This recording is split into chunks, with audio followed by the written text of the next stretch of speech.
Good morning, children of God.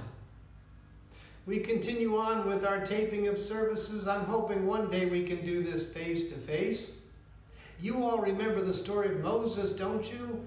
When Mom put him in a basket in the river, and then the daughter of Pharaoh found him and raised him as an Egyptian, and how he became powerful and strong, and he learned how to make war with the Pharaoh and became really high up. But then somewhere he began to learn that he was actually a Hebrew.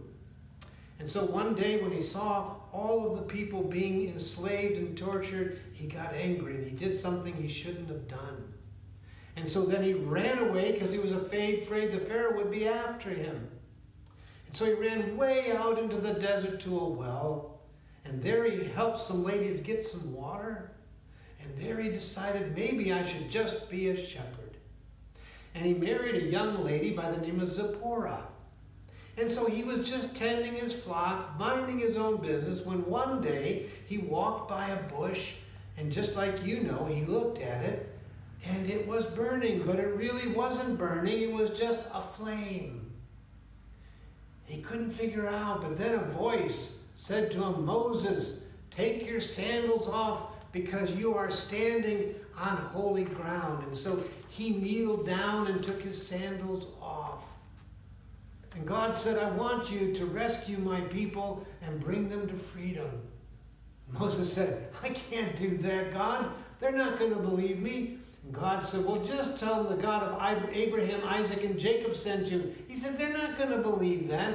He said, look, don't you have a staff? He said, yeah. Throw it down. And it turned into a serpent.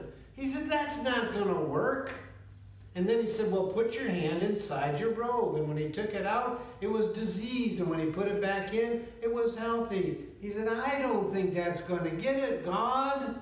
And God said, well, just tell him I am who I am has sent you. He said, no, I don't think that's going to work. God said, I will be with you. And Moses said, you know what, but I stutter, and I can't do this. Now God was starting to get angry, but at this point he said, look, you have a brother, right? Yeah. Aaron will speak for you. So Moses finally agreed. So I got to thinking, as you look at this candle, what kind of voice do you think God had? Was it kind of a crackly sound like you see in some flames? Did it hiss like some other flames? Was it a voice that just really only happened inside your head? Or was it a loud, rumbling, booming voice of God? Well, in one Sunday school class, a little girl said, you know, when I stare at that flame, I think of the voice of God as being from everybody.